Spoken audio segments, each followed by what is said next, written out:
itu kebajikan. Apakah Ibu Kepala siap melalui siapa ini? Siap. Baik, tentunya Ibu bertanggung waktu saya langsung saja dalam kaitan dengan kepemimpinan Ibu Kepala siapa ini, bagaimana terdapat Ibu dalam pendapat mengidentifikasi kasus-kasus yang dilema etika dan rujukan moral. Oke, baik. Terus, sebagai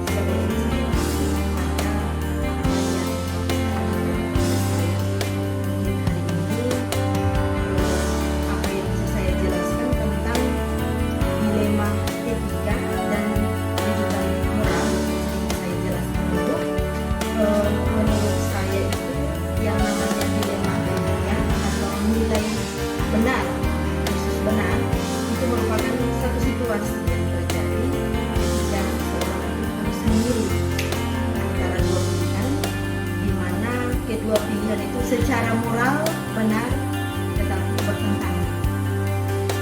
Itu dilema etika. Kemudian yang masuk dalam rujukan moral atau nilai benar atau salah, itu juga merupakan situasi yang terjadi ketika seseorang itu harus membuat keputusan antara benar dan salah. Nah, apa yang membuat saya bisa mengidentifikasi atau mengelompokkan kasus-kasus yang terjadi apakah masuk dalam dilema etika atau rujukan moral? Maka yang biasa saya lakukan itu saya harus melihat persoalan atau kasusnya dulu seperti apa. Apabila kasus tersebut melanggar hukum, maka pasti itu benar atau salah. Tetapi jika kasusnya itu harus dihadapkan pada pertimbangan secara moral, di mana kedua pilihan itu benar tetapi bertentangan, maka pengambilan keputusan harus didasarkan pada nilai-nilai benar. Itu menurut saya. Terima kasih Ibu Kepala. Mungkin saya lanjut ke pertanyaan wawancara yang berikut, yaitu yang kedua. Selama ini bagaimana Ibu dapat menjalankan pengambilan keputusan di sekolah Ibu, terutama untuk kasus-kasus di mana ada dua kepentingan yang sama-sama benar atau sama-sama mengandung nilai kebajikan? Sebelum keputusan diambil, langkah pertama yang saya ambil itu adalah saya telusuri masalah. Dengan cara apa? Dengan cara kita kumpulkan informasi, fakta yang ada, siapa yang terlibat di dalam kasus ini. Kemudian kita menganalisis benar salahnya. Kemudian kita membuat alternatif solusi. Itu yang saya masukkan ke dalam penelusuran masalah. Setelah itu kita identifikasi masalahnya, kemudian kita membuat kesimpulan. Nah, kesimpulan ini yang menjadi dasar untuk kita mengambil keputusan. Dan tentunya keputusan ini harus diprioritaskan kepada nilai-nilai kebajikan. Itu saja. Baik Ibu, yang berikut langkah-langkah atau prosedur seperti apa yang biasa Ibu lakukan selama ini dalam kaitan dengan kasus dilema etika? Oke, baik. Berbicara tentang masalah dilema etika, saya biasa menggunakan 3 tahapan saya. Yang pertama, saya menentukan penyebab permasalahannya apa. Dengan cara siapa yang terlibat di dalamnya, kemudian kita berdiskusi dengan warga sekolah, kita membuat beberapa solusi keputusan, menimbang lagi dari berbagai sudut pandang. Kemudian baru kita membuat satu keputusan. Dari hasil penentuan penyebab masalahnya itu, kemudian kita kembali mengidentifikasi permasalahannya dengan mempertimbangkan tujuan yang akan kita capai itu seperti apa. Setelah itu baru kita melakukan diskusi secara bersama dengan pihak yang terlibat di dalam pengambilan keputusan. Oke, saya melangkah ke pertanyaan berikut. Hal-hal apa yang selama ini Ibu anggap paling efektif dalam pengambilan keputusan pada kasus-kasus dilema? Oke, baik, Pak. Untuk hal-hal yang menurut saya efektif di dalam pengambilan keputusan dalam kasus dilema etika saya harus mengenali bahwa ada nilai-nilai yang saling bertentangan dalam situasi ini. Kemudian, kita harus menentukan siapa yang terlibat di dalam situasi ini. Kita kumpulkan fakta yang relevan dengan situasi ini, kemudian selalu ada pembuktian benar atau salah, dan kita membuat hal-hal apa saja yang selama ini merupakan tantangan dalam pengambilan keputusan pada kasus-kasus di daerah ini? untuk saya selaku pimpinan itu ada 3 tantangan terbesar saya di dalam menyelesaikan kasus yang masuk dalam kategori dilema etika. Yang pertama, saya harus mencari keputusan yang terbaik.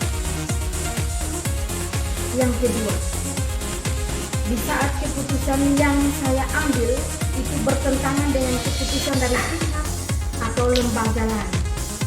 Kemudian yang ketiga, keputusan yang saya ambil itu terkadang melanggar prinsip keadilan bagi anggota lain. Kenapa? Karena seolah-olah itu seperti ada perlakuan yang istimewa dari pihak pengambil keputusan atau dalam hal ini saya selaku pimpinan. Jadi itu 3 tantangan terbesar saya. Baik, apakah Ibu memiliki sebuah jadwal tertentu dalam sebuah penyelesaian kasus bidang etika, dan atau langsung menyelesaikan di tempat, ataukah Ibu juga memiliki jadwal untuk menyelesaikan bentuk atau prosedur apa yang selama ini Ibu jalankan? Oke, baik. Selama ini bagi saya itu saya menyelesaikan kasus di seputaran sekolah. Itu saya melihat kompleksitas masalahnya seperti apa. Kalau masalahnya itu mudah atau masalahnya ringan, maka saat itu juga saya langsung menyelesaikan. Tetapi kalau masalahnya itu berat, maka saya harus menyiapkan jadwal, membuat prosedur untuk menyelesaikan kasus. Baik Ibu, adakah seseorang atau faktor-faktor apa saja yang selama ini mempermudah atau membantu Ibu dalam pengambilan keputusan dalam kasus-kasus ini?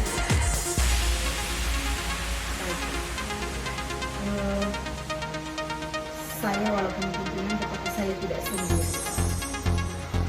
Banyak yang membantu saya, para wakil kepala sekolah, ketua program keahlian, para pengelola, dan beberapa senior yang saya anggap mampu memberikan masukan pertimbangan ketika saya dihadapkan pada pengambilan keputusan untuk kasus-kasus di bidang etika.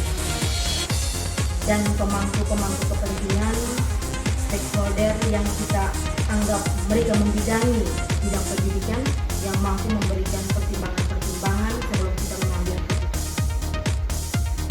Baik Ibu, selanjutnya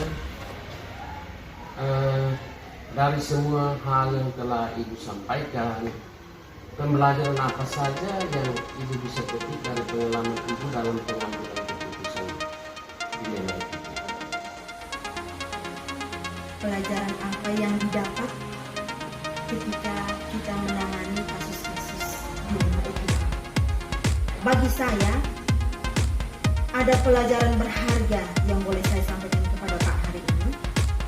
Yang pertama, bahwa saya itu menjadi lebih bijak dalam menganalisis sebuah permasalahan untuk dijadikan pertimbangan dalam menentukan solusi. Yang kedua, setiap pengambilan keputusan harus dilakukan sesuai dengan nilai-nilai kebajikan dan berpihak pada manusia. Yang ketiga, setiap pengambilan keputusan itu pasti memiliki risiko. Maka dari itu kita buatlah suatu keputusan yang bisa atau paling meminimalisir risiko yang ada. Jadi itu pelajaran-pelajaran berharga yang boleh kita sampaikan kepada masyarakat. Baik Ibu Kepala, luar biasa hari ini saya bisa mendapatkan informasi-informasi ini dalam kaitan dengan pengambilan keputusan yang tepat di dalam etika dengan pendidikan kita. Terima kasih untuk waktunya. Sampai jumpa.